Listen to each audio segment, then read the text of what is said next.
After Lyanna and Rhaegar disappeared, shall we say, since it looked like different things to different people, Brandon Stark, heir to Winterfell and older brother of Ned and Lyanna, rode to King's Landing to confront the Crown Prince Rhaegar, taking a few companions with him.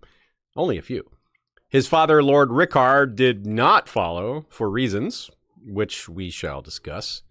Mad King Aerys had grown ever more paranoid and cruel after the defiance of Duskendale, the tourney of Harrenhal, and so many lost children over the years prior, and he responded to Brandon's anger with one of his most infamous acts.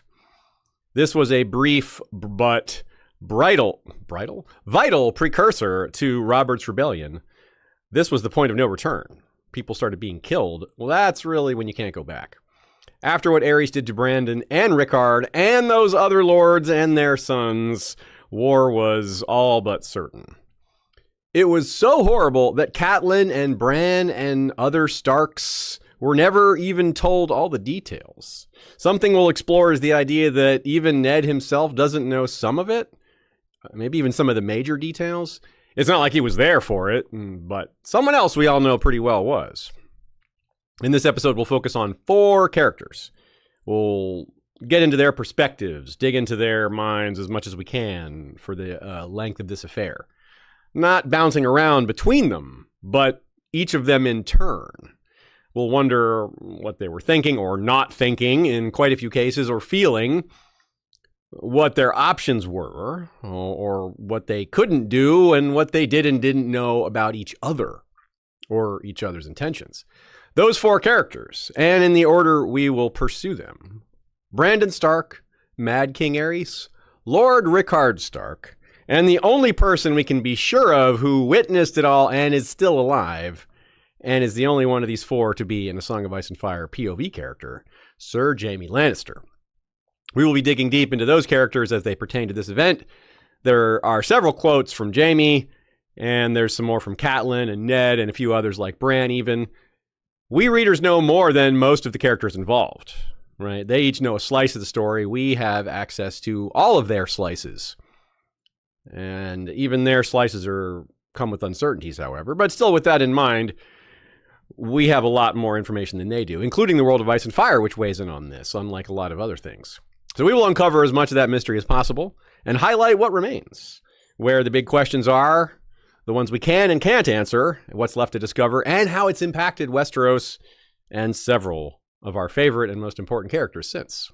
All that and more on this episode of History of Westeros podcast.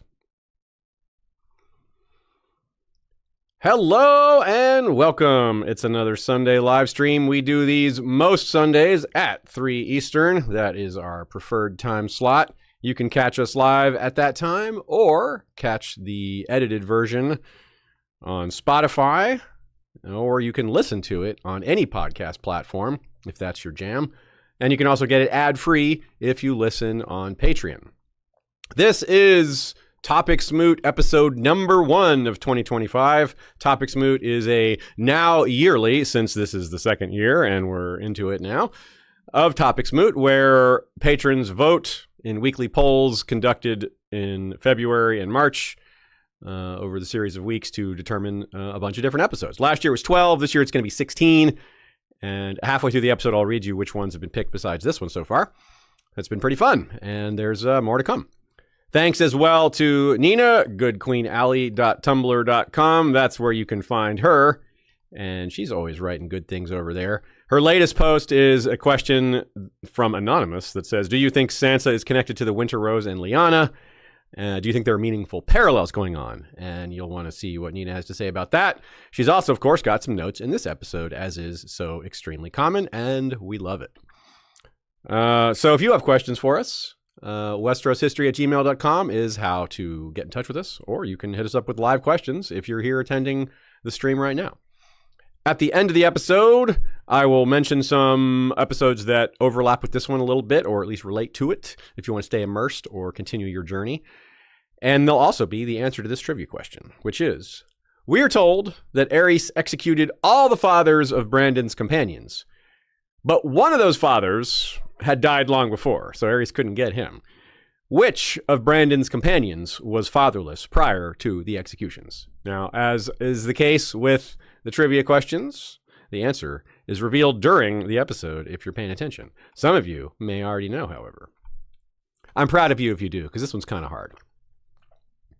So this one doesn't have creative section header names as much as usual because we're doing these sort of character perspective takes here. But we are starting with another Stark family secret. Then I'm going to run through just a quick list of the events. Then we're going to do Brandon, Aerys, Lord Rickard, and Jaime. And then some aftermath. And that's it. That's the episode. Each one of these chunks will take a bit of time, and we'll have fun exploring what it must have been like for each of those characters as these events unfolded. There are lots more work really to be done on Robert's Rebellion. It's such a huge event. That's why we never tried to tackle it all at once. I mean, we've done the Battle of the Trident. We've done the abduction of Lyanna. We've done the episode Stormborn. We've done Neducation, which was young Ned. And a lot of these have a lot to do with Robert's Rebellion, or at least a significant amount to it. There's so many more to go. We've never fully focused on the Tower of Joy. We haven't done Stony Sept. We haven't done the Tournament of Harrenhal. We haven't done the Sack of King's Landing. There's a lot.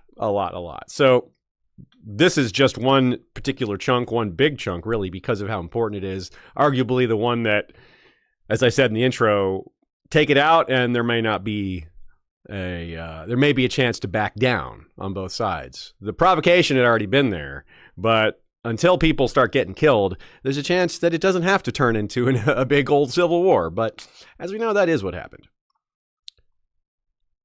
So let's get into another Stark family secret. Ned never told the worst of this to Cat or his children, as far as we can tell. It seems like he just spared them that because it's such a horrible story. She ends up learning a lot of it from Jaime during the story. And that comes up especially near the end of Clash of Kings. Unlike Jon Snow's parentage, which you could kind of understand why Ned kept that secret, that's protecting someone's life. This is all in the past. It's just, it doesn't matter. It's not a secret that will harm anyone other than the person having to think about it, because it's just a terrible thing to think about. It isn't like the secret itself holds danger to others. So here is where Bran thinks about it as he's down in the crypts. Quote,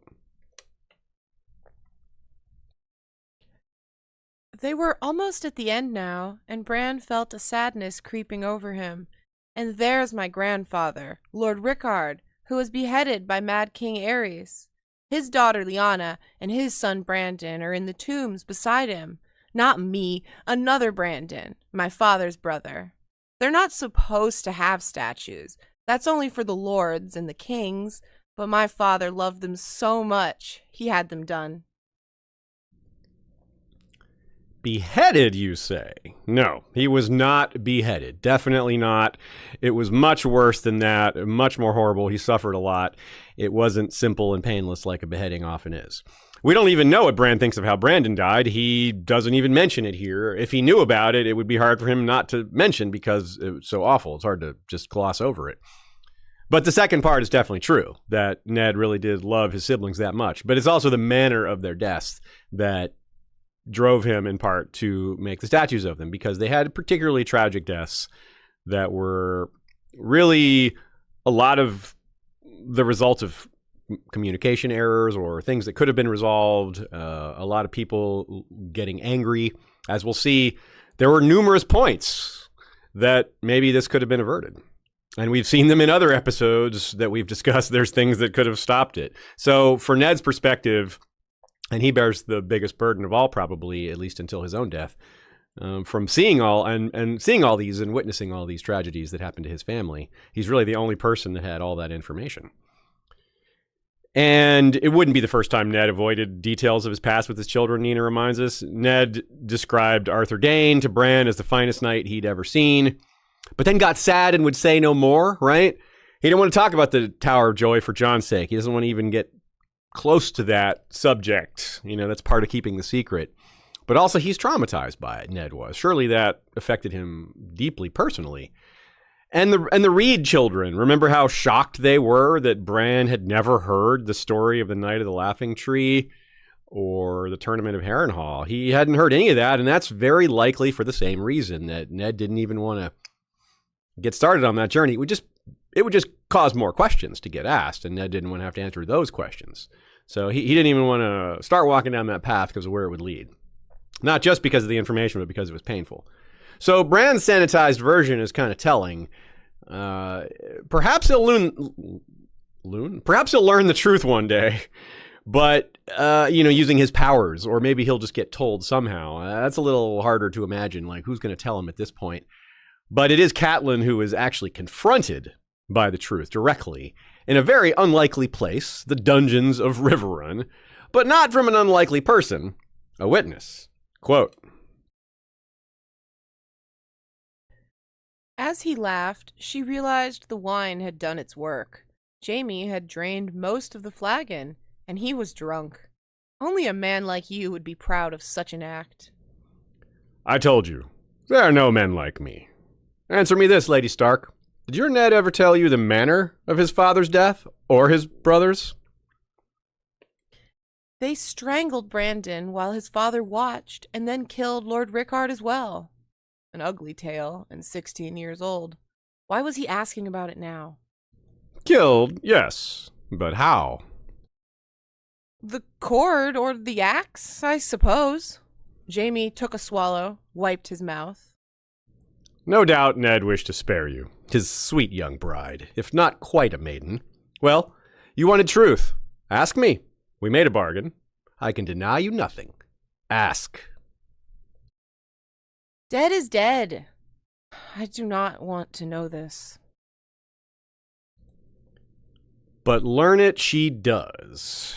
With this information and more, we piece it all together as best as we can, and we'll return to Kat's conversation with Jaime later in the episode.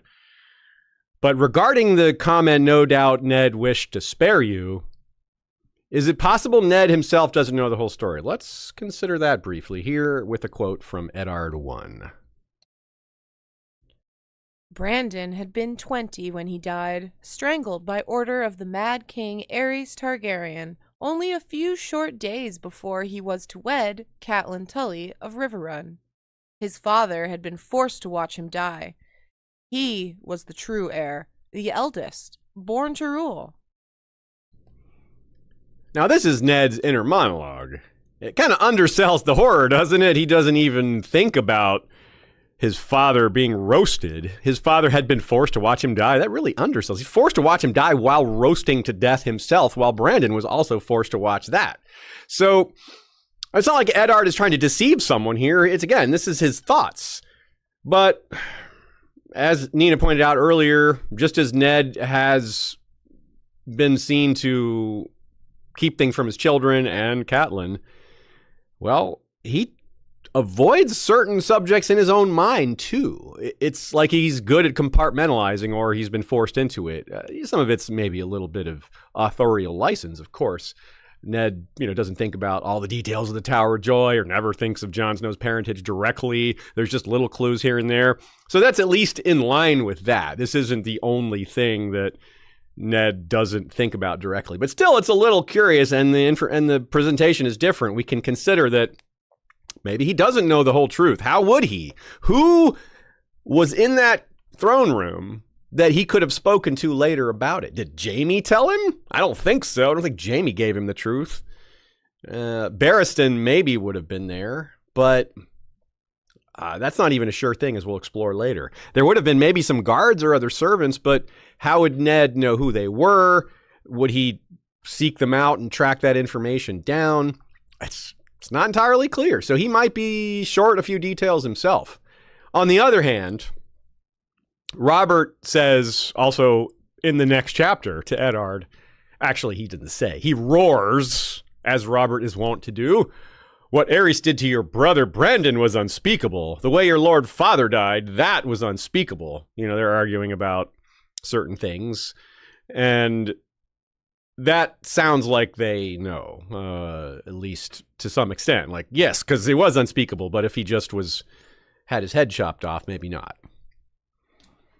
Oh, we seem to have some live dusting going on here during the episode. Who made these? They look like shit. These were made by some German guy. think his name was Michael. Yeah, must be total jerk. Yeah, must be. Ladies and gentlemen, that was the Michael Klarfeld himself. Yes, the actual creator of these maps, all the way from Germany. We have him in the house. Just to clean them. Just to clean them. Just to clean them up for us. He was offended at how dirty we left them, so he came all the way here to fix that up. Now, we're not going to let him leave either, so we're also going to have to delete this episode because it contains evidence of the kidnapping. So don't tell.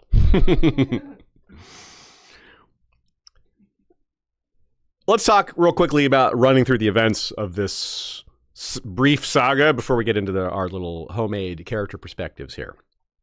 It starts with the connection to Lyanna's abduction / kidnapping / elopement.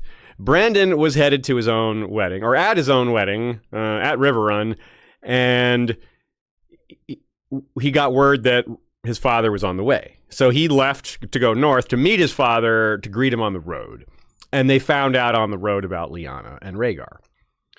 And Brandon heads straight to King's Landing and demands that Rhaegar come out and die, according to Jaime. And then Aerys has him and his companions imprisoned on charges of conspiring to kill Rhaegar, summons their fathers, and then Rickard and the other nobles arrive, probably together, as they'd likely have come south for the wedding. It's their future lord, Brandon, that all these sons are accompanying. So it makes sense that they'd be going to that wedding, and perhaps why they were even there in the first place.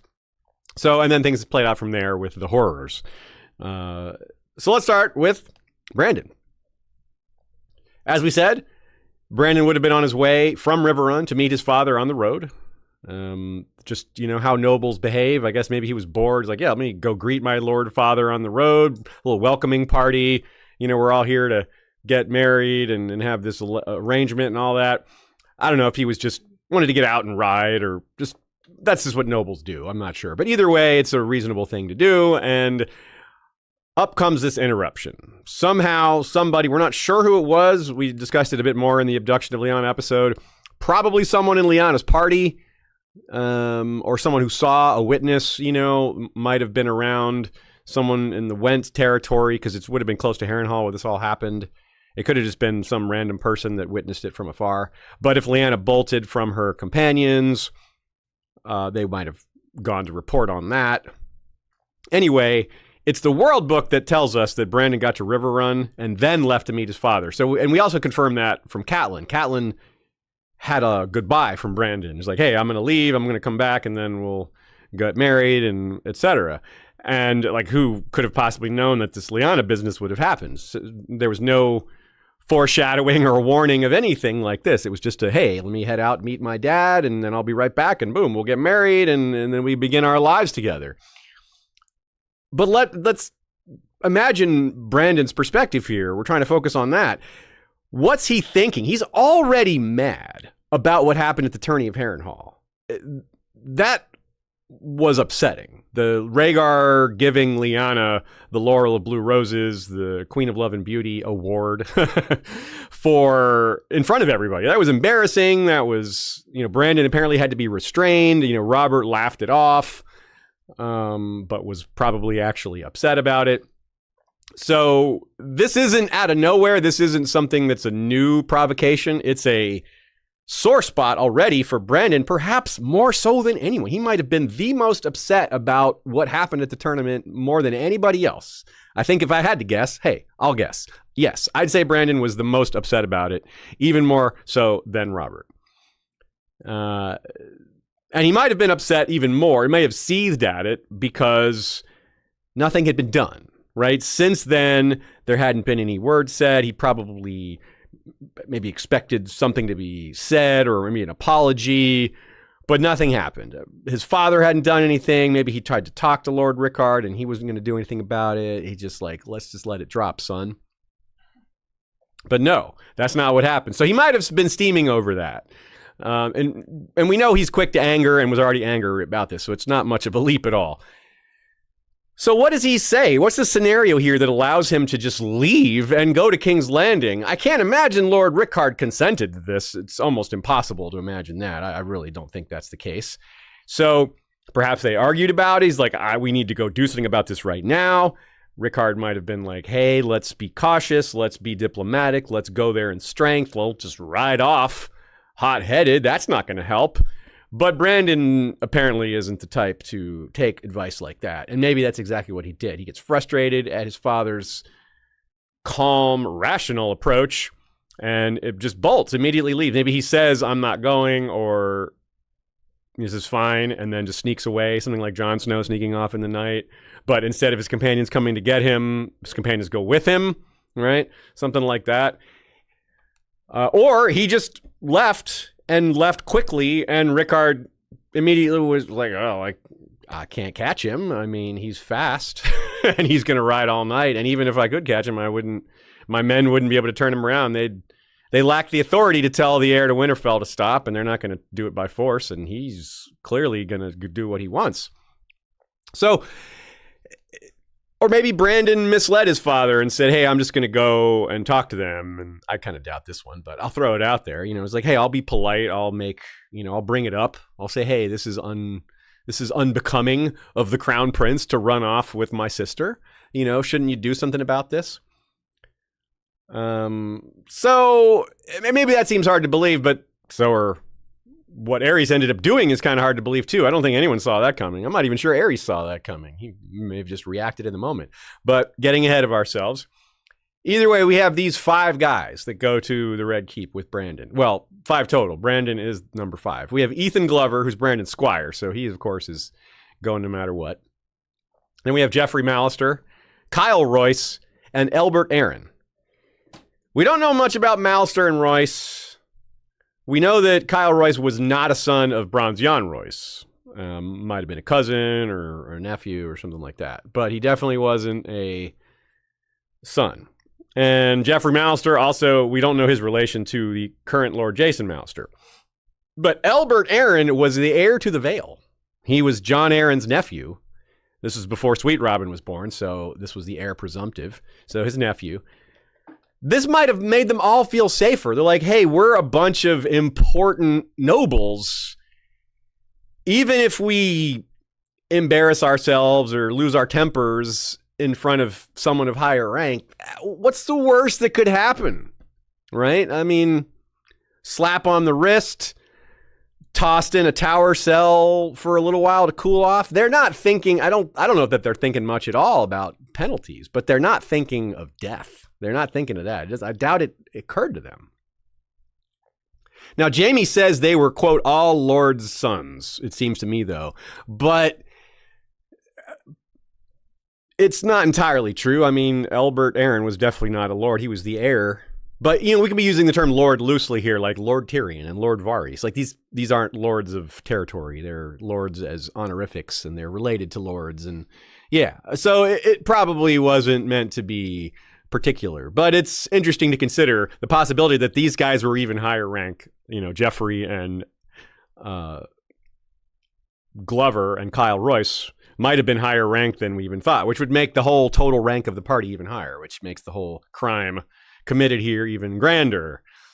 So anyway, this is still only 5 guys. No matter who they are, it's only 5 dudes. So they're definitely not like gonna take Lyanna back by force. That clearly wasn't their intent, or if it was, I mean, that's silly. They're going to march into King's Landing, go to the Red Keep, and the 5 of them are going to draw their swords and pull. Like, that's not rational, even for crazy, angry guys. They're not like, it doesn't seem like that was their plan, right? So it's one thing to think about Brandon and what he's thinking or not thinking, but this isn't just like an overnight ride. It's not like they left the area near Riverrun and the next day they're at King's Landing still angry. No, this is like 2 weeks or 3 weeks of riding, maybe on the lighter end, because they probably were going fast. Like Brandon was probably pushing it. They were probably sleeping very little and riding hard and changing their horses often, things like that. So he had time to cool off, even riding quickly. It was probably at least 2 weeks. But he didn't cool off, apparently, because from what we hear, when he got there, he was just fired up. He was yelling. He was threatening. What did his companions expect? Were they just like, whatever you want, Brandon, we're with you, Or were they like, I'm with you, but this is a bad idea, bro. And what did they all think happened? Like, Brandon was probably very opinionated about what Rhaegar did, but they didn't necessarily have all the details, right? Some of them may have had their own opinions, which they might have kept quiet about because they wouldn't want to upset Brandon, and they're there to support him and the Starks and their future, the future Lord of Winterfell. They want to get in good with him, I suppose, and there are probably some genuine friendship in play here. You got young men, there's some camaraderie. You got like this offense was committed against him. It's a righteous cause they're on here. Like they probably feel justified and like they're doing the right thing here. Because remember what we said in the Abduction of Lyanna episode, even if Lyanna went willingly, Rhaegar shouldn't allow that. As the crown prince, he should be looking out for her honor, quote unquote. But so, in this society, him running off with her is a complete no-no, even if it was innocent, which it wasn't. So Rhaegar's guilty no matter what. It's just a degrees of guilty here. Like, if he kidnapped her, that's obviously worse. But even just them running off together and eloping is bad. And even all this is uncertain, though, because Brandon's got a huge temper, and who knows what his temper brain was thinking or making him think, and who knows what thoughts were flying through his head. He might have been pretty irrational about it all. And Nina is definitely on team believing that Brandon thought it was an abduction, and I tend to that way as well. So that just intensifies the whole thing, that Brandon would be even more angry about it and saying, hey, look, king, court, whatever, this is a blatant crime. I shouldn't have to do anything other than point it out, and y'all should make good on it, because it is, again, hard to believe he intended to go there waving a sword and just... I mean, he did apparently say, come out and die, Rhaegar, but, those are just angry words, right? I also wonder why they assumed Rhaegar and Lyanna went to King's Landing. Was that an assumption, or did they know? Well, they were wrong if they thought they knew that. It's maybe a little odd. Maybe not, though. Let's examine this briefly. So it was pretty dramatic when Rhaegar gave Lyanna the crown of laurel of love and beauty and all that. It's one thing to do that in front of everybody, but it's a whole nother thing to bring her home in front of everybody to the Red Keep. Like, take her to like your chambers where everyone can see it. That seems like going more than one step farther, right? Maybe I'm overthinking it. Maybe maybe he would do that. Maybe that is a reasonable thing for a guy that's already taken this step to do. But like, his wife is there, Elia's there. He's still married to her. Like, she's not gone. She's not in Dorne. His kids are there. It's kind of a big deal. I think it's a little out of hand for him to do that, but still Brandon would want to confront the king about it and say, hey, look what your son has done. If Rhaegar isn't there to answer for this, he still wants to bring it to the attention of a higher authority. Even though that turned out to be a horrible idea, you could see why that might be the thing to do. It's like, hey, I want justice here, and the only one who can bring justice to the crown prince is the king, is the only guy that outranks him. So, Nina argues maybe Rhaegar would have been that bold, and maybe it's not irrational to think that Rhaegar would have done that. But hey, and also where else would Brandon go? Where else would he start looking? If he's like, well, maybe he wouldn't go to the Red Keep. Maybe Rhaegar would run somewhere else. Where? Dragonstone? Well, that's the only other like reasonable guess. He certainly wouldn't guess Dorne, which is where they actually went, right? So Brandon never would have found them otherwise, I don't think. Yet another tragedy along the way. If just Aerys hadn't reacted the way he did, or if Brandon had used different language, or if Brandon started looking somewhere else. Another coulda, woulda, shoulda. Now, after those couple of weeks of riding, after not cooling off, after whatever they discussed amongst themselves, those 5 companions got to King's Landing, rode through the streets, rode up to the Red Keep, were led inside, and here's Jaime telling what happened next. Quote, He rode into the Red Keep with a few companions, shouting for Prince Rhaegar to come out and die. But Rhaegar wasn't there. Aerys sent his guards to arrest them all for plotting his son's murder. The others were lords' sons, too, it seems to me. So this is presumably the same courtyard where Tyrion slapped Joffrey after the riot. Just inside. You get inside the Red Keep's gates, and it's the first thing, right? This is right after the riot. They ride in, right? Just like Tyrion was furious that Joffrey incited the crowd. Brandon is furious that the crown prince ran off with his sister. Again, no matter what reason he had for it, no matter what Brandon thinks, it's an offense. It's a dishonoring. So I don't know what he thought he was expecting. Again, I don't think Brandon was doing much thinking at all here. But maybe in his mind, thinking that Aerys would be apologetic, that he would say, hey, this, I agree with you, this is a dishonoring. And if he says it out loud to everyone hear it, that makes it more public. It's harder for Aerys to sweep it under the rug. He has to respond to a public injustice committed against a great house. But of course, that's not what worked at all. Aerys was not, oh gosh, I'm sorry my son ran off with your sister. That's a dishonorable thing to do. You're right. Let's get this sorted out. We'll make amends. Yeah, of course, that's not what happened. But I think maybe that's where somewhere in Brandon's mind, he was thinking, this is what should happen. And that's what he's going to get because he's Brandon Stark. He's the heir to Winterfell. His sister's important. He's going to do everything he can. So it's a little combination of bravado and arrogance and genuine care for his siblings. So all that. It's obviously not remotely what Aerys would do. This is a guy who barely knows the Mad King.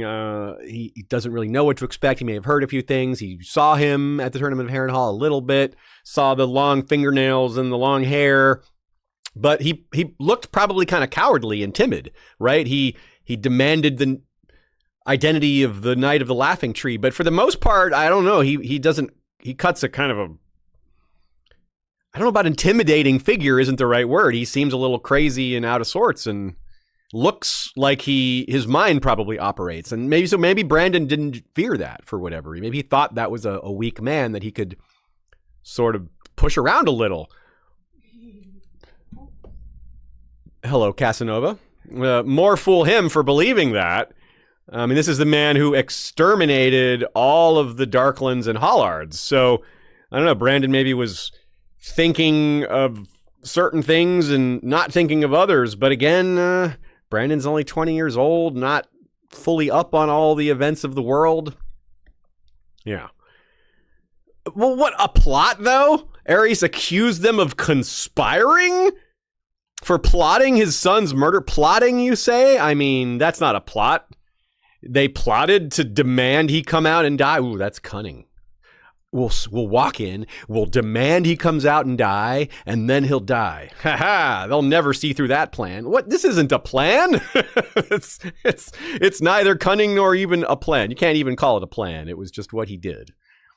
So yeah, Aerys, as Jamie said, immediately had them arrested, hauled off, tossed into, a cell, whatever that means. They had to sit there for a while.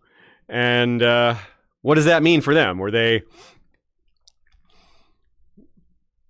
sitting there wishing they had acted differently, or were they just expecting that this was part of the plan, that this would work, that, hey, escalating is going to work out. We're in prison, and they will have to negotiate now, right? My father will come, our fathers will come, etc., and they'll work this out, That may have been another one of an aspect to Brandon's rashness, thinking that, hey, I'll escalate by making this really loud in public, and then it'll bring everyone together and they'll have to work it out. He just didn't foresee how bad it could have gotten.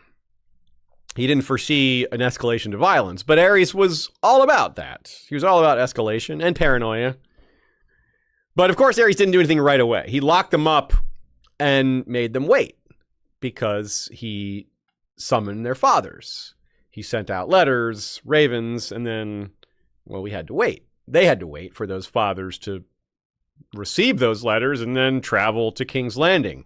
So again, weeks pass. Aerys could have cooled off.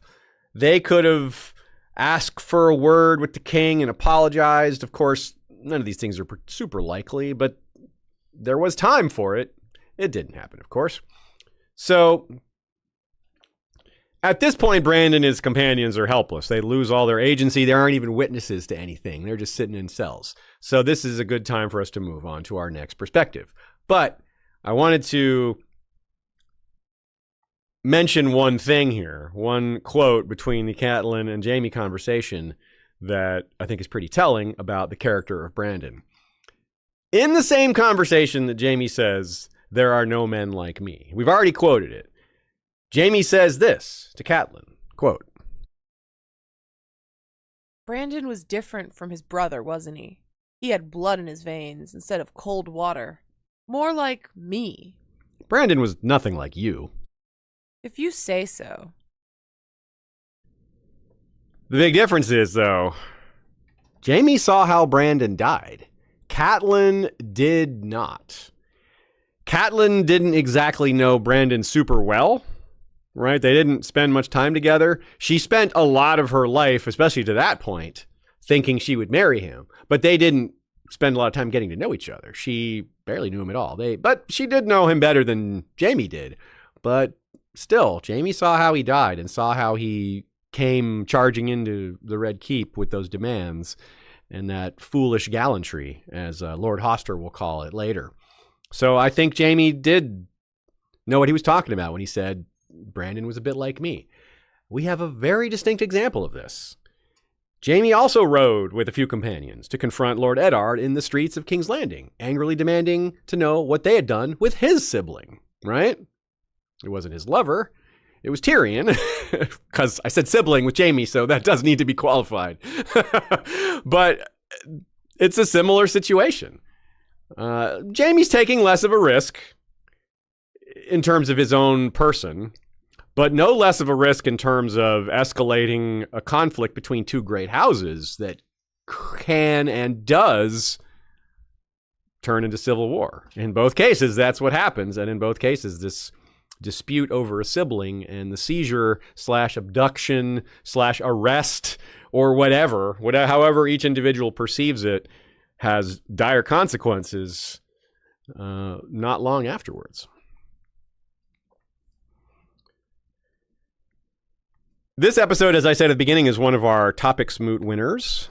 The other 5 winners so far are the Winterfell murders, which is a examination of all the murders taking place during A Dance with Dragons at Winterfell, while the Boltons and Manderleys and Freys and everybody is all there together. And the killing of Kevan, as in Kevan Lannister, the murder of Kevan, why Varys is doing it, a lot of other details along that. So those were winning. Those won a set of polls. There was one poll about murders, and there was another poll about executions. And then at the end of the week, the winners of each of those 2 polls competed against each other, and it produced these winners. So we had a lot of other fun topics like the execution of. I'm drawing a blank. What are some of the other executions we had? Real fun topics. Yeah, I know. Great topics that I can't even think of. No, there were some really close battles. There was the murders in Marine. Many murders in Marine, I called it. That was the 4th place finisher, which of course deals with the Harpies and the Graces and the Shave Pate and all that. So a lot of great fun topics. Each poll has 10 or give or take 1 or 2 topics that people vote on. So it's quite a lot. And then the next group was Benjen Stark, Barth Blacksword, and Daenerys the Dreamer. So it was a Targaryen poll and a Stark poll, and they faced each other down. And some close names, some names that almost got in there that didn't quite make it were Visenya. She was close. So was Sarah Targaryen, Princess Sarah, the unruly. And Brandon Snow, the one who purported to believe he could murder Balerion and Meraxes and Vhagar. He never got his chance. We wonder. He may have been in Bran's dream. So if you want to participate in those polls, come sign up on Patreon. And we do it every year, like I said. But you also, in addition to getting to help choose episodes, you also get bonus episodes and access to other fun things like our notes and cool nicknames and shoutouts. Things like that. Question from Rickard. Hope I said that right. I always think I'm an expert on A Song of Ice and Fire with all the time I put into reading the books and listening to podcasts, but those trivia questions always put me on my place. Love the content, though. Well, I sometimes make them easier. Sometimes I make them kind of hard, but I also sometimes I lose track of what is and isn't hard. So appreciate that, Rickard. Sam Jensen. I also like that this person listens to the whole episode. They'll get the answer. That's right. Yeah. I like that change in the trivia style that you give the answer throughout the episode. Yeah. I used to just we first started doing the trivia question. It was just a random question, and I wouldn't give any context. But now it's like, yeah, we worked it into the episode. Now the question is related to the episode, and we give nice little evolution of our trivia. Sam Jensen says, I catch my first live stream and witness a kidnapping. Truly a Westeros podcast. That's right. We did kidnap this man. No, we didn't kidnap him. There is no kidnapping whatsoever. There is no evidence whatsoever of a kidnapping. None whatsoever. No kidnappings. Yes. I'm telling you, there's no evidence. There's no secret messages being passed along here. Michael isn't holding any signs up. Let's move on to Aerys. Brandon was in a state of anger, which in many ways simplifies things. It's a little easier for us to imagine what he's thinking because he wasn't thinking, right? That's kind of the way I prefer to frame it. Maybe I'm simplifying too much, but maybe we'll learn more someday. Aerys, on the other hand, madness is a bit harder to predict, other than it being unpredictable. But let's try to get in his head anyway. I think we can uncover a few things. The tourney of Harrenhal was the first time Aerys left the Red Keep since Duskendale. It was a surprise that he did so. After Duskendale, of course, he killed off all the Darklands and Hollards, minus Dantos, of course. Thanks, Barristan. Though he was pretty clearly in the right on the occasion of Duskendale, meaning Aerys didn't do anything wrong to make that happen. You know, it seems he was innocent, you know, in terms of like that situation until he killed all those people, until he had all those executions done. He killed a lot of innocent people in that case. It had been a horrible experience for him, though, being jailed and mocked. So he just didn't leave home anymore. Can't be jailed or seized or kidnapped if you never leave home, right? That's how he thought about it. So the realm had been in a pretty sorry state, or rather, the realm had seen him in his pretty sorry state, rather, when he went to Harrenhal. They saw his long hair and his nails and his frailty and his skinniness. He wasn't eating much, you know, and his stooped bearing, like he was a hunchback sort of, and not because he had a problem, just because he was hunched. And his shifty eyes, I mean, it doesn't inspire confidence. You don't like, that's our king. Remember very early in a Game of Thrones when Jon is seeing everybody come in to the dinner and he thinks Jaime looks like a king, you know, and yeah, this is the opposite. Imagine if he saw Aerys. He's like, then later he's like, wait, that's my great-grandfather. That's my grandfather. Crap. Isn't it weird thinking of Jon as the grandson of Aerys? Yeah, it is weird. So was Aerys reacting to that? Did he see how the realm saw him? Did he leave the Red Keep for the first time in 5-6 years? Maybe it was only 4, but quite a few years. And the way people looked at him, the way they reacted and turned their face, and kind of shocking, right? Did this make him go deeper into his paranoia? Did this upset him to see how other people reacted to him? Did this make him more worried? I might have. I don't think it went well. I don't think it made him feel good. At best case, it didn't bother him at all. At best case, it was a nothing. It definitely didn't make him feel good. And what did everybody think? And then they're seeing the petty way he treats Jaime. He invests him in the Kingsguard. It's an honorable, noble thing to do, then sends him home. That's just weird and definitely embarrassing. It's not like something that everyone's going to cheer the king for. It's clearly petty. It's clearly dramatic. But also confusing to them. They don't really necessarily understand. A lot of the nobles would, because they understand. They're aware of Tywin and Aerys' problems. They're feuding and all that. That was public enough. So some people would have some idea what was going on there. But a lot of other people would just be like, what is going on here? What is all this? But it doesn't look good. It doesn't make Aerys look good. It's not authoritative. It's not kingly. It's not grand. It's petty, right? It's stooping, and I'm using a pun because he was stooped to a level that's beneath a king, right? So this is a guy who never leaves the house, and he's going to a huge party. It isn't just leaving the Red Keep for the first time in several years. It's going to a huge event not nearby. I mean, it's not like really far, but it's, 10 days journey, maybe a little longer if he's going by wheelhouse. I kind of doubt Aerys is riding horseback himself, given the way he was. Like, how's he holding the reins with those huge nails, right? It's just so weird to imagine doing anything with those long fingernails. Either way, it's kind of going to be an ordeal. Like, his anxiety, after he hasn't left the Red Keep and all this time, he's probably like worried, like bandits are going to attack them, arrows are going to fly, like all the things that maybe aren't rational because he's not rational. So you have to go beyond what, like, this is a place we could be ambushed. And he could be thinking that in a place that's completely unsuited for an attack. But Aerys doesn't know strategy or battle tactics. He's just... everywhere he goes, he's like, is this going to be it? Are they going to get me here? He's just paranoid constantly. And now he's out in the world for the first time. And the reason he left, as far as we know, is because he was told by Varys that they were conspiring against him at this tournament. So he's also going there to confront or at least interrupt potential conspiracy against him. So his paranoia is maximum, if there is a maximum for Aerys. And then there's this Knight of the Laughing Tree business. At first, he was convinced the Knight of the Laughing Tree was Jaime, right? That's a detail people forget because that's in the World Book, not in the main A Song of Ice and Fire novels. I'm not sure Aerys clung to that belief in the long term. He would have found out that, yeah, Jaime did go back to the Red Keep. I mean, maybe he never even inquired. But yeah, that would have been strange, to have the Knight of the Laughing Tree and never find out who that person was, but to also have a werewood tree in this Northern Association. What did Aerys think of the Queen of Love and Beauty gift? What did Aerys think of that, of Rhaegar giving that to Lyanna? I mean, he's worried about Rhaegar plotting against him. He's been told that. And now he's flirting with a Northern girl? What does that mean? Is Rhaegar trying to bring the North in on his conspiracy?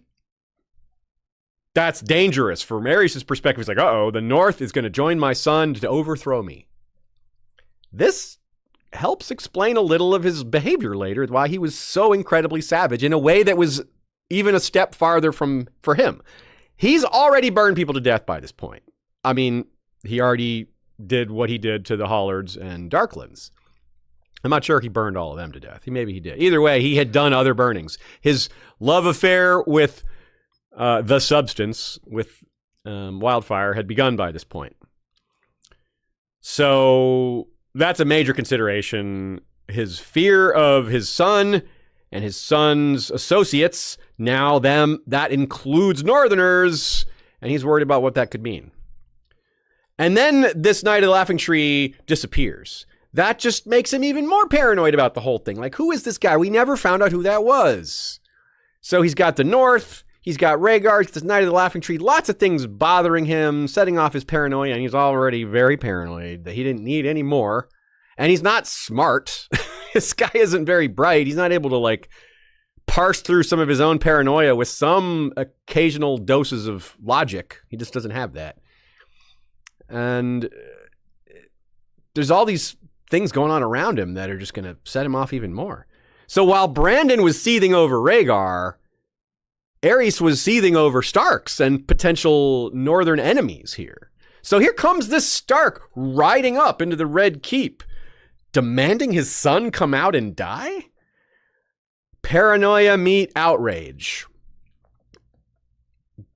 Didn't I teach the realm a lesson with how I punished the perpetrators of Duskendale? Must I teach them a sterner lesson? Must I do this all myself? It isn't enough for just this one son and his companion to be punished, though. Their fathers are responsible as well. That's an unusual step. You don't normally arrest people and say, hey, bring your fathers too. When else does that ever happen? Unless they're like underage, right? And even in that case, we're talking about the real world.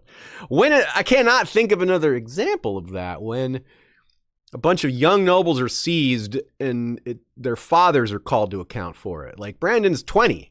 He's been a man by the standards of this society for like 4 years. So this would have thrown some people for a loop right there, just this whole demand to bring their fathers in. And there's a big, big wild card here on top of all this. Varys. How much did Varys edge him along here or try to pull him back? Remember, Varys, as far as we can tell, came along after Duskendale. Not long after Duskendale. So he would have been there for after Aerys' madness was well underway and wasn't really there before it. He was part of the new paranoia package plan that Aerys implemented. A guy to warn him about everything. And, if you believe Barristan and others, he warned him about things that weren't there. Now, Varys is far too cunning for us to make specific guesses as to what he would have said or done at this time.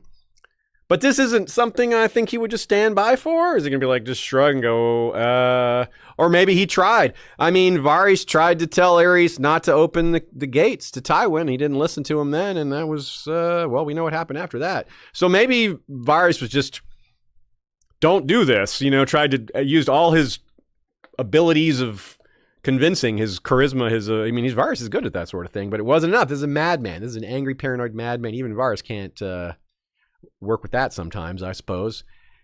But maybe Varys was pushing him. If Varys was pushing him, it'd be easy. It'd be like just a little bit. All I need to do is poke him here, prod once, like this, just a little bit of pressure here or there, and that's all it would take. Because Varys is all as good as Varys is at this. Man's already 2/3 of the way there, if not more. All Varys has to do, just a little more push. That's all it takes. So let's consider briefly: is the Fagon plan on yet? Arguably, yeah. This is the perfect time for it because consider this. So much hinges on the baby swap. The baby swap doesn't work if it's a 2-year-old, a 4-year-old, a 6-year-old. That kid's going to have a lot more distinct appearance the older he gets. Babies are less distinct. Their hair isn't all the way in yet. Their eyes maybe change color. They're not talking very much or at all. It's easier to pull up a baby swap than a 3-year-old swap. So really, the time is kind of limited. This might have been the go time for Varys. So he might have pushed Aerys into doing stupid things, into, kill that Stark. It's perfect to start a war. Kill a guy that's at the center of starting a conspiracy to take you on in the first place. Meanwhile, Rhaegar is also there. It's the perfect excuse.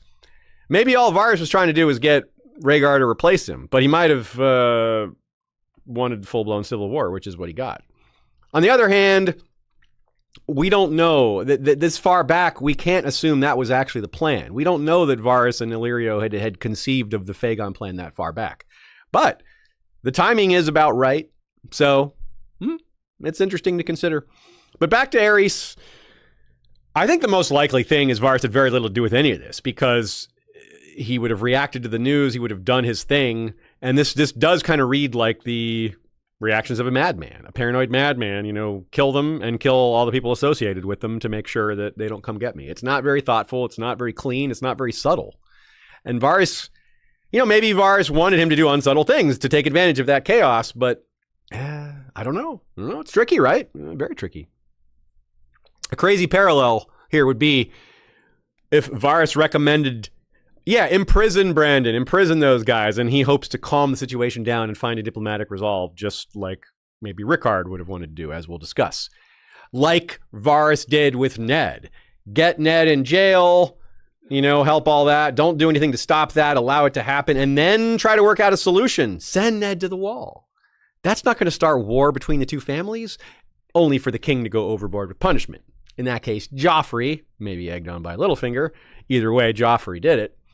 And here we have a similar potential situation. Maybe Varys egged on Aerys to do certain things with Brandon and his companions. Either way, though, if Varys had a plan, I would believe that, because Varys is a planner. Aerys, though, again, I don't know if there was much of a plan. I think plan is the wrong word to assign to what Aerys is doing. I think reacting is more likely, which is, again, is kind of what Brandon was doing. And both of them had time to cool down, and neither of them did. So a lot of things in common between Brandon and Aerys, even though Aerys is a villain here and Brandon is not. There's still a lot of like emotional states that they shared at similar steps in this process. So again, didn't harm the prisoners right away, just accused them of treason, which is a very heavy accusation, of course. But at first he appeared ready to adjudicate this like a relatively normal king would. This might be where he's got a little bit of a plan. He's like, yeah, I'm going to lure their fathers here on pretenses of justice and then just have them all killed. That could also have been a Varys idea, but it's simple enough that you don't need to assign it to somebody else. When you have a complicated plan executed by a simple person, you wonder if someone gave them the idea. This is kind of simple in the first place, you know? So, yeah, I don't have to assume a Varys was involved. It's just a possibility. Another person privy to some of this that I wonder about is Pycelle. He would have been the one to send the letter demanding that the lords come to answer for their son's conspiracy, right? So that he would have been aware. I don't know that he would do much about it either. Just be like, uh-oh. And honestly, Pycelle was probably just too busy thinking about how Tywin was right about everything, because that's how Pycelle thinks, right? Aerys, on the other hand, might have actually been excited. He might have been like, yeah, I can't wait to kill these guys. I got them. He might have been feeling like a winner. He threw these dudes in jail. Look how stupid they are. I caught them, you know. I broke a conspiracy up. Like, I'm winning, you know. Again, it's hard to predict how a paranoid mind is working here, but we know that Aerys was manic, that he would go from, you know, all the way from very high to very low. He could go from hysterical laughter to uncontrollable weeping at the drop of a hat. So these extremes are absolutely in his wheelhouse, but we have to keep in mind that the wheelhouse is huge. There's a lot of different extremes that are possible here. It might, but anyway, I do think that it's likely that he was feeling temporarily confident because, well, he had his enemies in prison. He had some very powerful, important hostages that gave him some leverage. He had captured, in his mind, he had captured Jaime recently too. So he was looking pretty good there against the people that in his mind were after him. Meanwhile, what was Aerys thinking about Rhaegar? Like, where does he think Rhaegar even is? Like, we don't know where. If they had already gotten to the Tower of Joy by this point, they may have still been traveling to it by this point. Or if it's even where they went first. But Aerys might not have had any idea. He's like, I don't know, I have any clue where my son went. Does he care? Does he think, oh, he's off conspiring? Or does he think, hey, I caught some of your co-conspirators here? I mean, that doesn't make any sense that Brandon would be working with Rhaegar, right? He hates him, but paranoid mind, insane mind here. These things don't have to be rational. The point kind of is, without throwing out too many more examples, just this was perhaps inflaming his suspicions. The fact that his son was still gone, maybe ran off with that Stark girl. He doesn't like that. And maybe it's not his primary concern. That would be these northern people, you know, these sons and the ones he just put in jail. That would matter more. To him, he might be thinking, oh, that Lyanna, that northern girl got away, but these ones won't. He may have already decided what he was going to do. Like I said, hey, I'm going to lure them here and have them all killed. Whether he had already decided on how to kill them, that may have been something he was still working on, like workshopping. What's the cruelest way I can have these all killed? This is another thing where I wonder, you know, if he had some suggestions from some of his lickspittles, some people that were like, hey, okay, so council, come to a meeting here. I need ideas on really horrific ways to execute people. Hit me. You know, give me their best ideas on how to kill people horrifically. You know, what's a really cruel way to do this? Anyway, there's a lot of good reasons, right? if Aerys kills enough Starks or enough Northerners, one of them's bound to be the Knight of the Laughing Tree, right? Just kill enough Northerners and, you can feel confident that one of them was that gosh darn Knight of the Laughing Tree. And if not, he's probably killed a lot of his son's allies. You know, it's got to be a good thing, right? This is move ahead with confidence here, Aerys. Let's talk about Lord Rickard. Let's move over to him. Because Aerys sent those demands out, or rather Pycelle sent the demands made by Aerys out, and Lord Rickard received it. Now, we're going to kind of assume that all these lords were together. Again, all those guys were with Brandon because they were his companions and they were there for the wedding. Those fathers would have probably been there too. If not, we've got people traveling from all over and it gets a little wonky, the timeline. So I assume they were all on the way to the wedding or at the wedding or, waiting for the wedding to start.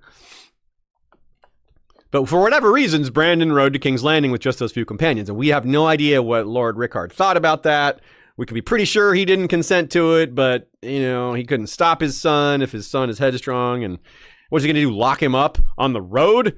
Tie him up? It's not like they have a jail cell to put him in. They're traveling, they're going down the King's Road. Just limited means to prevent him. What was Rickard doing, though? His son runs off to King's Landing. What's he doing? Is he just like, well, let's see how this goes? Well, what else is he going to do, right? What else could he do? Send men to chase after him? We already talked about that. That wouldn't have worked. Brandon would be like, I'm not going with you. Try to stop me. I'm the heir to Winterfell. I outrank you. If this comes to swords, you're not gonna hurt me. So I can bluff my way through this because you can't hurt me. And I'm like, yeah, okay, good point. So there's nothing he can do. They can't chase after him. They'll never catch him. It's kind of puts him between a rock and a hard place. So Rickard's got send men after him to help. That might just antagonize Aerys, right? And there's more Stark showing up. Was he more concerned about his alliance falling apart? Was he commiserating with Hoster? Was he trying to get word to Jon Arryn, say, hey, watch out for all this. Your son just ran off with my son, or your nephew just ran off with my son. I wanted to make you aware of it. He's very concerned about his Southern ambitions and his alliances. And, he would be concerned that Brandon ran off to deal with this thing that he probably can't do anything about in the short term, when he should be getting married to Catelyn to shore up that River Run alliance. That Tully-Stark marriage needs to happen. Why not get married first, then run off and go try to find out what happened to your sister? What's the worst that could happen? What's Rhaegar and Lyanna doing? They're just having a fling. Who cares? That's not that big a deal. Come on, son. Is it really that big a problem? Robert's still going to marry her. He loves her. He's infatuated. Don't worry about it. Of course, these are just ideas. We don't really know what kind of man Rickard was, but we do know he didn't actively, send men or react angrily, or he had a calmer, more collected reaction. And he would be concerned as a father, I'm sure, too, but it might not have been number one on his list. And he might have been more concerned about Brandon than Lyanna. He might have actually been more worried about Brandon than Lyanna because he's thinking, well, Lyanna's, she's not in danger of dying. Brandon's the one who's running off hot-headed, gone to confront the king. Now, I kind of assume also that their mother was dead by this point, meaning Liara, Rickard's wife. She was also a Stark, by the way. That was Rickard's cousin. Or else she would have been at the wedding too, and she would have had thoughts on this. So since she's never mentioned here, it could be a case of just, she didn't get mentioned. But I guess she was already passed by this point. But let's also not forget that there's a little unusual thing here going, and why Rickard may have been a little concerned about making sure his plans weren't interrupted. The heir of Winterfell marrying a Southern girl, highly unusual. The rank isn't the problem. The Tullys are very high rank. That's fine. But when had the heir to Winterfell married a Southern girl in the past? How many examples are that? There's very few. You've got Cregan marrying a Southern girl, but that was a worshiper of the old gods. And that wasn't even his first wife. So, yeah, I don't know that there are other examples. So that's odd, right? So that's part of the calculus here is all these big plans and schemes that are going on that Brandon sort of interrupted by rushing off to do something that he couldn't do anything about. So yeah, what is Rickard's thinking here? He's like, well, Brandon's going to run off and yell at them and I'll have to go deal with that. But he probably, just like Brandon, isn't worried about being killed. It doesn't seem like a rational potential thing that can happen just for words. When you're that high ranking, you can get away with words to the king, to the queen, to whoever. It doesn't usually, because they know that treating, your vassals so lightly, treating them with contempt, treating them with violence will lead to significant other violence, which, I mean, that did happen, right? That is exactly what eventually happened, and that wasn't unpredictable. It wasn't like, oh my God, I can't believe this turned into a civil war. Once all those people were killed, it was like, yeah, well, of course, this is going to turn into a civil war. So that's a major difference from Brandon, who was really just focused on Lyanna. 1,000% focused, blinders, not thinking about anything else, doesn't care about the alliance, doesn't care about his own life, doesn't care about how mad the king is. He's like, Lyanna, must get Lyanna, Rhaegar must answer for this. Rickard's got way more things to think about. He's got to think about both his kids. He's got to think about all these alliances. He's got to think about the king. What's the best way to deal with this madman? It's not just charging right at him with your demands. On the other hand, his son's already doing that. So what does he do about the fact that his son's already charging in with demands, assuming he even knows what his son is doing, which maybe he doesn't. We do hear Hoster Tully saying, that gallant fool. Catelyn remembers that. So they seem to have some idea of what Brandon was doing. They call him gallant, so they have an idea.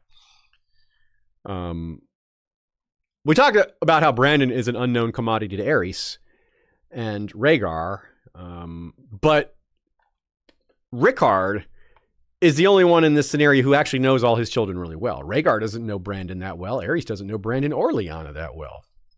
Rickard presumably knows his kids pretty well. Maybe he's a bad father and doesn't know their personalities, but I'm going to go with he knows his kids well enough to have some understanding of how they'll behave in these scenarios that they've gotten themselves into.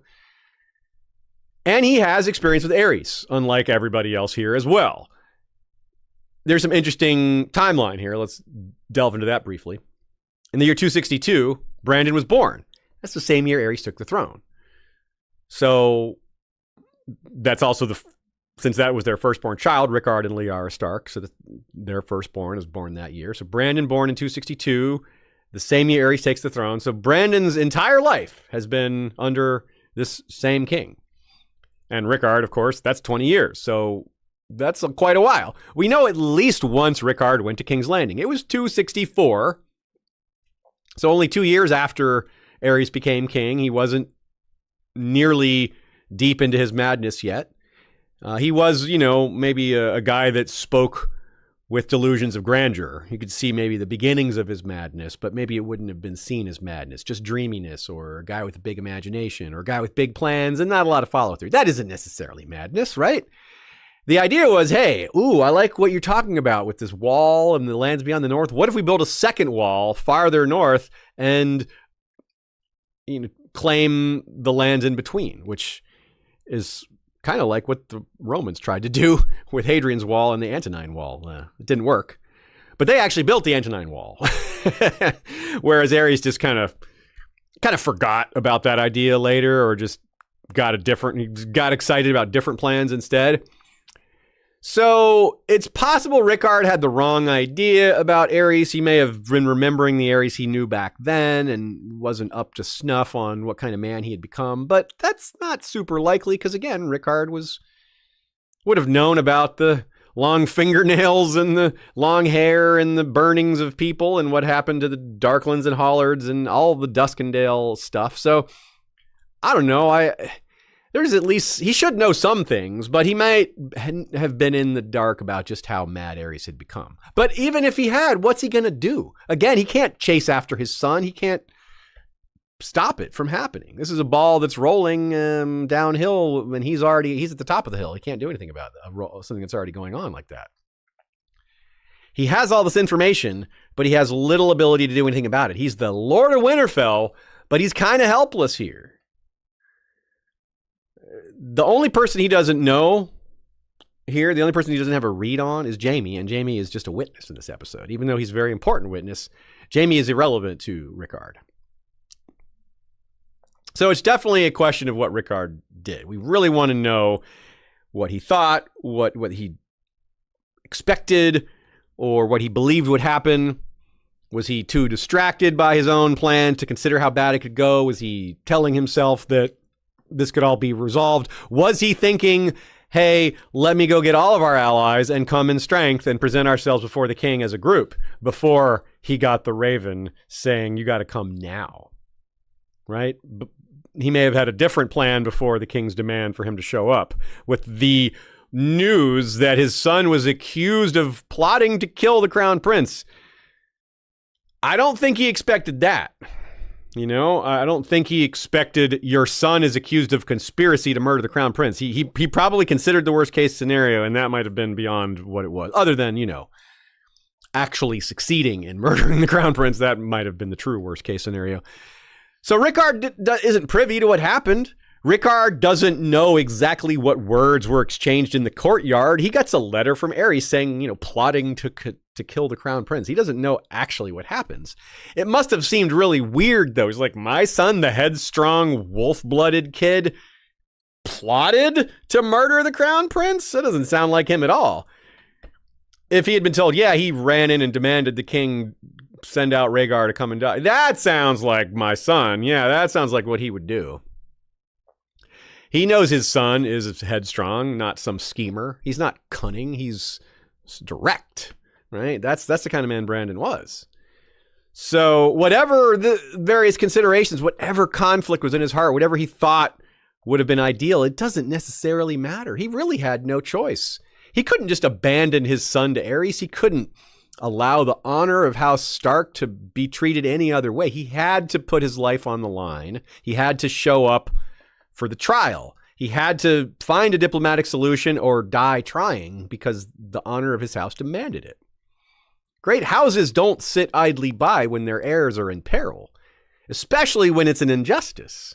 And this was more than just a Stark. This was, you know, an Arryn and a Glover and a Royce and a Mallister.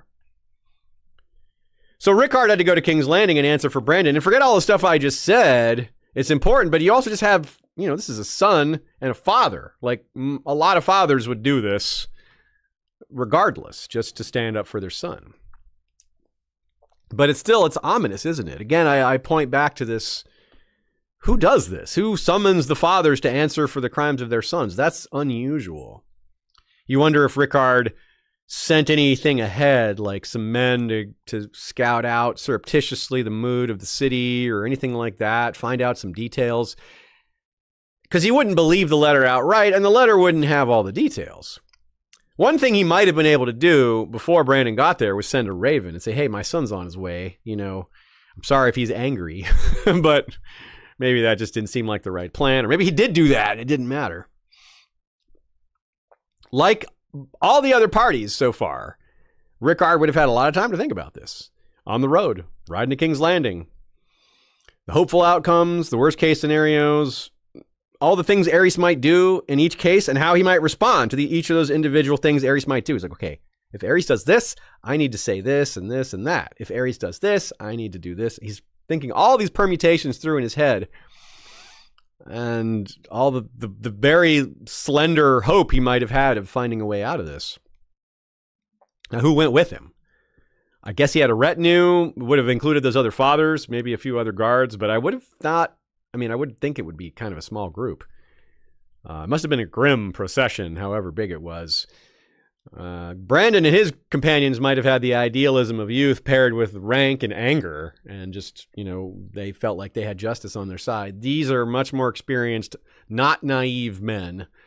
They would have had a much more realistic view of their outlook. But even with that, I don't think they had much idea what was coming for them. You know, I don't think they expected just how bad Aerys would be. So they would have arrived, gone to the Red Keep, brought inside. They wouldn't have been yelling like there was with Brandon, probably. They would have submitted, said, hey, we're here to answer the crimes. We're here for the trial, you know. Maybe they were arrested or just put in tower cells or just, you know, given freedom of the castle, house arrest, something like that. Maybe they were brought before the king very quickly, tried to argue, maybe tried to dissuade him from this course of action. Obviously, it didn't work, but he tried, maybe. It seems like he would have at least given it a shot. Maybe it was just simply straight to the matter. An immediate demand for trial by combat. Hey, he's like, nope, we're not going to argue. This is what's up. He's like, okay, trial by combat. I demand that. Now, we don't know what kind of swordsman Rickard was, but we must recall that Aerys' Kingsguard was considered legendary, and it's not hard to see why. Jaime, Arthur Dayne, Barristan the Bold, Sir Gerald Hightower the White Bull, Oswell Went, Prince Lewin Martell, Jonathan Derry. And this is a murderer's row right here. He expected to fight one of them, and presumably, and that's reasonable. That's rational. That's what you would expect. Like, you go to fight the crown the Kingsguard represents. In fact, it has to be. And we see in A Song of Ice and Fire, Cersei considers other options. Like, nope, it's got to be the faith, and then she turns that around on them later, right? It's got to be the faith. It got to be the Kingsguard. Only has to be the Kingsguard. Only choice. You can't pick someone else. So Rickard was ready to face that, and he probably talked to some of the other lords. They may have been waiting and to see, hey, if you win this trial by combat, then we're all innocent, right? How can Brandon be innocent and the rest of the sons be guilty if they're just supporting him? If his actions were justifiable, then them supporting those actions have to be justifiable too, right? So I kind of guess Rickard was first here, but maybe not. It's possible that the other lords had already been all murdered by the time they got around to Rickard. I kind of think it went the other way. I kind of think Rickard went first, but I'm open to multiple possibilities. Either way, let's move on to our final character perspective. Jaime. He's the only one who still survives among the four, of course. He's the one who killed the one that killed the other two. In many ways, he's the simplest as well, because he doesn't do anything during this episode. He is a witness. He has no agency whatsoever. It deeply impacted him. It absolutely has a huge impact on his personality and how he views knighthood, the White Cloak, kings, Westeros, honor, duty. It's huge. But this was one of the earliest hits to his ideals, one of the biggest ones. He might even, as we said early on, be the only living survivor of these executions. Again, we can't assume Barristan was there. Barristan thinks of standing by the Iron Throne, quote, as Jaehaerys' son descended into madness and doing nothing. He also thinks of things that it pained him to recall, but nothing specific. Like, you could easily imagine Brandon and Rickard being one of those things. But if Barristan saw all those other executions, so many other burnings, well, that one, it might just kind of be all part of that montage of horror. But you'd also think that, there's other people to guard. Aerys had Rhaella and young Viserys, and for a while there, Aerys was really paranoid about anything that could happen to his kids because of what happened to so many of his babies. But he had left them alone before, unguarded. Like, when he went to Harrenhal for the tournament, he took all 7 Kingsguard. Well, the 6. And then he made Jaime the 7th and sent him home. And that's what he said he was sending him home to do. He said, hey, I'm sending him back to guard Rhaella and Viserys. Of course, that's not why he did it. It was the pettiness. But that's what he said, because it was a decent cover story, because that is a normal thing for Kingsguard to do, guard the other members of the royal family. So otherwise, yeah, guards, servants, no one with an identity that we could discern. One other possibility that was Varys. Again, he's somebody that could have watched. I don't know if Varys is like, do I really need to be here to watch this? Maybe yes, because he needs to be there to support Aerys. I got to support my king in all his burnings. All his horrible execution, all his tyrannies. I need to be here to witness, to stand by his side and support him. Or perhaps he found a reason to be somewhere else because he's like, I do not want to be here for that. I do not need to smell roasting flesh again. So here's what Jaime says happened after Lord Rickard arrived and demanded a trial. There were trials, of a sort. Lord Rickard demanded trial by combat, and the king granted the request. Stark armored himself as for battle, thinking to duel one of the Kingsguard. Me, perhaps. Instead, they took him to the throne room and suspended him from the rafters, while 2 of Aerys' pyromancers kindled a blaze beneath him. The king told him that fire was the champion of House Targaryen. So, all Lord Rickard needed to do to prove himself innocent of treason was, well, not burn. I guess Dany could have passed that test. Hey, she's the only one that's innocent of treason is Daenerys. So Rickard started the affair believing he would have a regular duel, even though he would have likely thought his chances poor. He might have still had, appropriate warrior confidence and certainly the cause of righteousness on his side. He bothered to put on his armor and all that. So yeah, he went in there expecting it. But then they suspended him from the rafters. Did he fight back? Was he seized by a bunch of guards and they just held him? And I doubt he submits to this quietly. I mean, he gets there and expects to duel and they're immediately disarming him. And this isn't right. No one would have been pleased to carry out this order, right? The guards have been like, maybe a random psycho or two who happen to be in the king's employ, and maybe some of the pyromancers. They're all about this kind of thing. They're preloaded with a lot of this evil. So let's just take a second to appreciate just how blatant this is in terms of the feudal system and a king's rights and duties and that of his vassals. I'll take Nina's lead on it here. What Aerys did with Brandon and Rickard specifically, and the other nobles too, whose names we don't fully know, was to say essentially, hey, the feudal system, feudal contract doesn't exist anymore. I can do whatever I want. This is an outright tyranny. I can do whatever I want. He treated the standard, very long-held aristocratic right to justice and trial and just threw it out the window. Trial by combat is an ancient and respected form of justice. We all think it's a little silly, but it's very entertaining for the setting. And Aerys just said, it's a joke. Haha, fire's my champion. Well, isn't that hilarious? I mean, it was. He is treating it like a joke, right? That's not right. That's not fair. It's not. I mean, the gods. How are the gods involved in this? This is the whole purpose of a trial by seven is to allow, or a trial by combat is to allow the seven to weigh in, to judge. Fire is not part of the seven in that sense. The smith works with fire a little bit, the crone, the lantern, but like that's not, this isn't R'hllor we're talking about here. Even R'hllor wouldn't operate like this.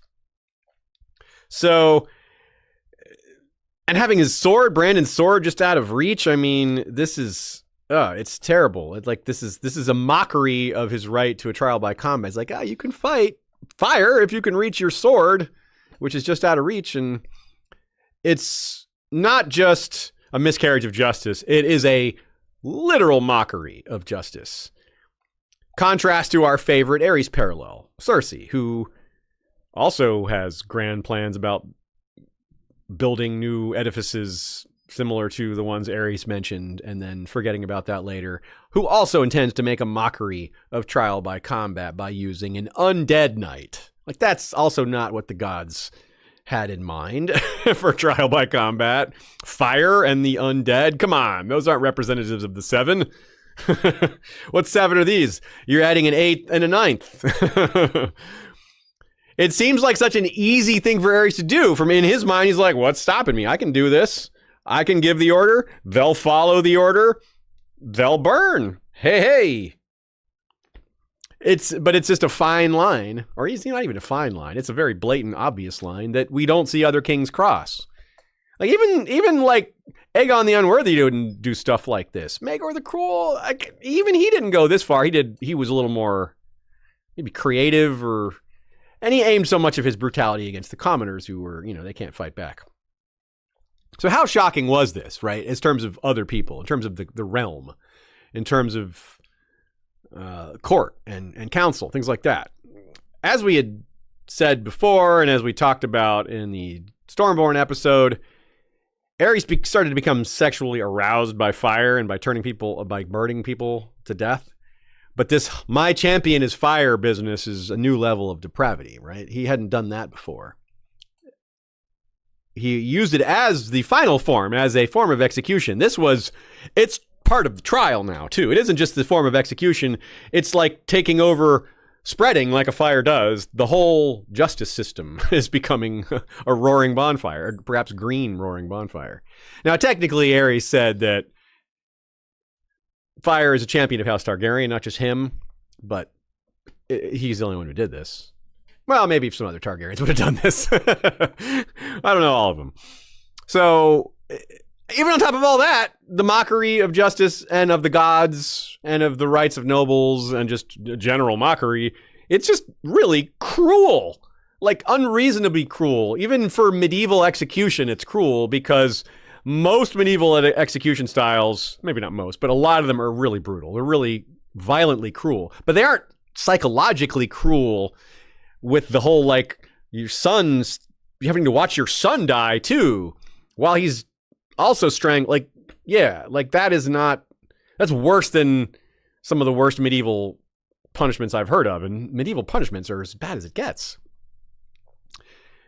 Here comes the worst part. Jaime's telling Catelyn what he saw. Quote, When the fire was blazing, Brandon was brought in. His hands were chained behind his back, and around his neck was a wet leathern cord attached to a device the king had brought from Tyrosh. His legs were left free, though, and his longsword was set down just beyond his reach. The pyromancers roasted Lord Rickard slowly, banking and fanning that fire carefully to get a nice, even heat. His cloak caught first, and then his surcoat, and soon he wore nothing but metal and ashes. Next he would start to cook, Aerys promised, unless his son could free him. Brandon tried, but the more he struggled, the tighter the cord constricted around his throat. In the end, he strangled himself. As for Lord Rickard, the steel of his breastplate turned cherry red before the end, and his gold melted off his spurs and dripped down into the fire. I stood at the foot of the Iron Throne in my white armor and white cloak, filling my head with thoughts of Cersei. After, Gerald Hightower himself took me aside and said to me, "You swore a vow to guard the king, not to judge him." That was the White Bull, loyal to the end and a better man than me. All agree. Jaime doesn't mention it, but there must have been dead silence from everyone except Rickard, who couldn't help but be screaming and yelling, and Brandon most likely yelling as well. A lot at first, but gradually less as he became unable to breathe. Everyone probably knew to be quiet or they would be tossed into this mix too, right? Yeah, probably. Like, don't interrupt Aerys' entertainment. Because apparently he would have been laughing, like the way he set it up. It's like, you'll be fine if your son can free you. Like, this sounds like he's just like cackling and twirling his fingers and his giant, he doesn't twirl his mustache because it's too big. He twirls this giant massive beard with his fingernails all in there. Yeah, that's hard to imagine actually. So that would be the loudest sound eventually. Once the Brandon and Rickard were unable to make a sound, you still have Aerys just laughing like a madman, literally. That would make it way worse for the witnesses. It's already horrible enough as it is. But you have a guy who's sincerely enjoying himself watching this, like genuine laughter at a horribly torturous injustice. I can hardly imagine. I'm not really going to try too hard to imagine it, actually. Let's just use the words and kind of gloss over it, yeah. Now, Catelyn doesn't believe Jaime cared a whit for Rickard and Brandon. She's like, you can't tell me you cared about the Starks there. It doesn't have anything to do with you killing Aerys. And Jaime's like, the Starks were nothing to me, that's true. But it absolutely led to him being the Kingslayer. Seeing what Aerys was willing to do, seeing that the realm is built this way, seeing that monarchy and duty and all the things that are part of Jaime's arc. This is one of the seminal events that kicked him off towards that cynicism that is now coming back around into a sort of redemptive type arc, redemptive thoughts, some redemptive actions. We'll see where it goes, but he's clearly a different man. But coming back to what he was at this point, it ruined his ideals. His sense of purpose. So Catelyn is sort of right that he didn't care about the Starks.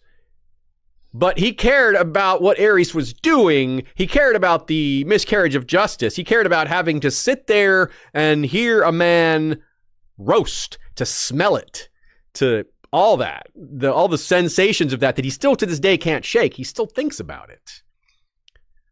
It could have been two other men. It could have been two other nobles. Yeah, it doesn't matter necessarily that it was Starks, but it mattered to him that Aerys would do this to someone. And this really does come up again. He tells Tommen in a fatherly moment to the boy who doesn't know that that's his father. He says, sometimes you have to go away inside your head. You have to learn to go elsewhere in your mind. And Tommen says, yeah, I've done that. I've done that when Joffrey tormented me. And Jaime thinks in his mind, when he's saying this, he's specifically thinking about Aerys roasting Rickard when he's saying all this. He's like, that's the time I went away in mind. The number one example that comes to mind for him going away in his mind was Aerys roasting Rickard. It's the worst thing he's had to sit and watch. Now, yeah, like Catelyn says, Jaime probably would have killed Aerys anyway. Jaime probably would have killed Aerys anyway without any of the burnings because of the wildfire. The wildfire plot's enough. That would have killed all of King's Landing, so that's enough reason. That would have been plenty. But he doesn't tell Catelyn about the wildfire, does he? He doesn't bring that up. He doesn't mention that till later. He doesn't trust her with that information, or maybe he doesn't believe she'll believe him, or maybe he's just not ready to say it.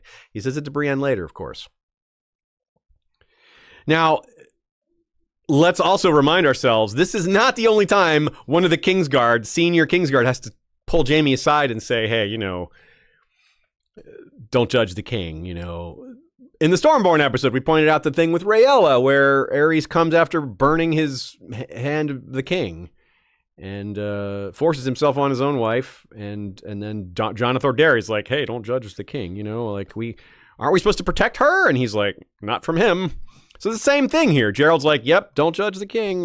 He's burning people. It's just don't think about it, So despite all that, though, Lord Rickard, definitely the most famous and definitely the highest ranking of the people that Aerys killed. And certainly the first time that it was a replacement for a trial. So what's a Kingsguard supposed to do in a spot like this? Kingsguard is for life. You can't do anything. The only thing that can change is the king changes. And I don't mean his personality changes. I mean he dies. A new person becomes king. Aerys had to die. That's a big part of why Jaime killed him. It wasn't just the wildfire. You can think about it that way. What if there had been no wildfire plot? Might Jaime have killed Aerys anyway? Or might Jaime have pushed for him to be killed? Might Jaime have told everything? If Aerys had been put on trial? If they had had some counsel? They captured him alive? Jaime would have been the number one witness to point out all these crimes that Aerys did. I mean, there would have been maybe a few other Kingsguard, because not all of them would have died, maybe, if things had gone differently. But Jaime would have been the most disillusioned because he would have been the freshest to have the most recently had lost his ideals. So going through this conversation with Kat is telling because of some of the things Jaime leaves out. And remember, he's drunk during this. He only reveals it to Brienne, someone who's another warrior, someone who actually beats him in combat. And after he loses his hand, so he's already starting to kind of transform into somebody else. But he has more respect for Brienne than he has for Lady Catelyn, I think. And it's happening in the tubs of Harrenhal, and, it's a different state of mind for him. And I come back to the wildfire thing with Catelyn because he doesn't even admit it even then. And she's like, you didn't do this for Brandon and Rickard. He's like, no, you're right, I didn't. But he doesn't say why. He doesn't push. He doesn't go, well, I did do it because of, this is why. He doesn't bring that up. But despite that, despite not bringing up the main reason, despite not bringing up the wildfire, Jaime's confessions are significant here. His information, his words, what he revealed mattered enough to allow Kat to go through with her plan, to set Jaime free, and to trust him with Brienne to let her daughters go. Because whether or not she believes his motivations, he killed the villain. He did kill Aerys, even though that's something he's, denigrated for, something that is considered a dishonor. No one wants to say the quiet part out loud, except maybe him, that actually killing Aerys was a good thing. It's to us, it's obvious. Yeah, that guy's terrible. But, you know. I made you a little art of Aerys with his What long the heck? nails. Oh my God. He's a baddie. Aerys is a baddie. Yeah, there you go. He's got those tattoos and everything. Yeah. So people are all like, you can't trust the Kingslayer. Come on, Catelyn, what are you doing? It's like, yeah, but the Kingslaying part is kind of why I trust him. He used his good judgment over his own, like he ascended. He looked past his loyalty and his oaths to do the right thing. And she doesn't even know about the wildfire. So yeah, it was a bit more of a leap of faith, but still she was on that track. She's like, you know what, this I can trust this guy because of what he did, even though it's the thing that, as he laments, I'm hated for my best act and loved for my worst, things like that. But again, this isn't just Rickard and Brandon. We got to wonder about the other ones. I said maybe they were killed first, maybe they were killed second. Let's talk about them for a minute here. The lords and their fathers. Quote. Ethan Glover was Brandon's squire, Catelyn said. He was the only one to survive. The others were Jeffrey Mallister, Kyle Royce, and Elbert Arryn, John Arryn's nephew and heir. It was queer how she still remembered the names after so many years. Aerys accused them of treason and summoned their fathers to court to answer the charge, with the sons as hostages. When they came, he had them murdered without trial, fathers and sons both. It's this comment that Jaime responds to, oh, there were trials of a sort, sarcastically. So mock trials, So technically there was a trial, but it was basically no trial. So same difference, really. And when you say mock trial, I mean, we mean ultimately, the mockery was at peak here. So we only hear of how Rickard and Brandon were killed. We hear of the strangulation and the burning, but what happened with the other guys? Unlikely they got off easy. Maybe not the whole strangulation and slow roasting thing, which again, that really shows me that Aerys had it in for the Starks a little bit here. Like, he didn't necessarily treat the others that way. We don't hear them treated that way. They probably were burned to death because he was so enamored of death by fire. But yeah, I do think it's interesting that he, even though it was, and some reason it makes sense that he would punish the highest ranking people the most. But still, I think he had it in for them a bit before all this because of reasons that they might not have even been aware of. Reasons we discussed before vis-a-vis what happened at the Tournament of Harrenhal. Now, so not all of them had a father to even show up. For example, Elbert Arryn's father, right? We mentioned him. That's John Arryn's nephew. His father, Ronald, was dead by the time Elbert was born. Like, it was almost posthumous. He was born a little bit before his father died. So Elbert never knew his father. John Arryn was kind of maybe a father figure to him, especially as his naming him as heir. You would think he would be a father figure to him. So again, I wonder about when they were killed. But again, with Aerys, you can't take too much for granted here. He could have been weirdly creative in a gross way with the other murders, executions as well. Now, why did Ethan Glover live, though? This is a strange one. This is something that a lot of people in the Song of Ice and Fire fandom have been thinking about for decades, because this is something that was revealed in a Game of Thrones, and we've never gotten any follow-up on it, at least yet. Nina's guess is that it was a part of the mockery, letting him live as a way to say, okay, this one guy was innocent. All these others were killed, but let one off just to show that it was a real trial. It makes the whole thing seem more legit if someone gets off. Cersei says the exact same thing.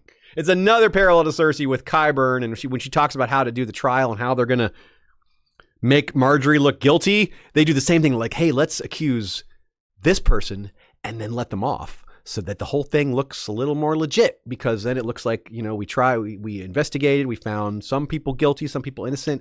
It's the same, it's like the token innocent person to make the whole thing look like it was a real example of justice. Now, with Aerys' madness, it could be something entirely other. mocking the request for trial by combat by leaving someone alive afterwards, saying none of this matters, letting one live because that's what Barristan did with the Hollards. He's like, I'll do the same thing here. Or maybe the Glover father was still en route and Aerys was waiting for him to show up before killing him and then killing you. So Ethan Glover just got a reprieve while his father was coming over. But probably not. His father was probably killed as well. But there's more here. Let's talk about the aftermath. This is our final section today. Even if Aerys had stopped there and not killed anyone else, again, I think it was the turning point, the breaking point, the tipping point had already passed, especially given how cruelly and unjustly it was done. It wasn't just the killings, but how they were done. The fact that he laughed about it. And yeah, that is just such a violation. It's hard to imagine war wouldn't have come. But he didn't stop there. He demanded that Ned and Robert be killed too. And Jon's like, you killed my heir and you want me to kill them? Like, who do you think you are? I'm the Mad King. No, I am Jon Arryn. I rebel. I rebel against you. It's almost like Aerys was trying to repeat Duskendale. He's like, yeah, that was fun killing everyone in a house. I'm going to do that again a few times, even with way less provocation this time. At least from where a rational person would be sitting, but that's not Aerys. So this is a much bigger justification for the war. Again, I think that it's a running theme pre-Robert's Rebellion, just pre-Robert's Rebellion, that a bunch of nobles leverage their rank too much with Aerys. They think, okay, my rank protects me here. And then they find out to Aerys it matters very little. And he's also far more violent than they realize. They assume they'll get slaps on the wrist. Instead, they get executions by fire. It's a repeated miscalculation. And I assume that there'll be more context to this someday when we learn more about some of these events.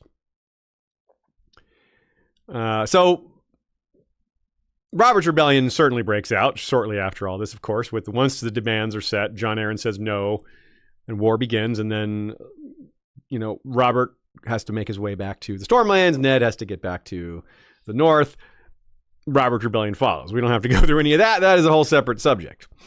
But it's very straightforward why the war was such a clear answer for so many people, not just Robert, Ned, and Jon Arryn, because Aerys absolutely blatantly violated the feudal contract. It's like, well, that's grounds for all the nobles to take the sides of the Starks and the Arryns and the Baratheons and of course the Tullys along with, because Ned went ahead and fulfilled that marriage alliance by marrying Catelyn.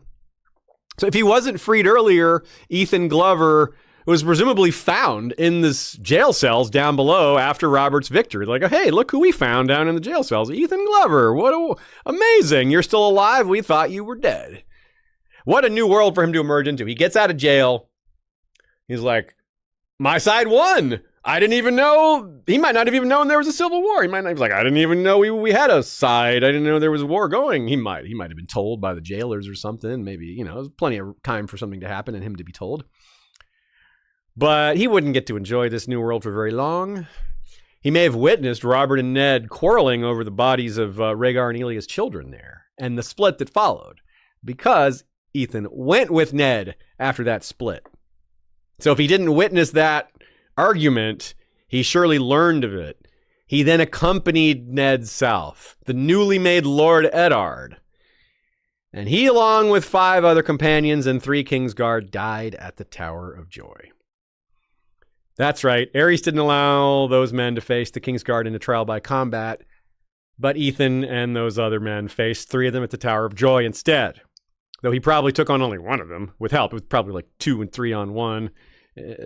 But that still wasn't enough because, only Ned and Howland Reed survived. We don't know which of the 3 obviously killed Ethan Glover specifically, but it would have been Arthur Dayne, Oswell Went, or the very same Gerald Hightower who told Jaime that the Kingsguard don't judge the king.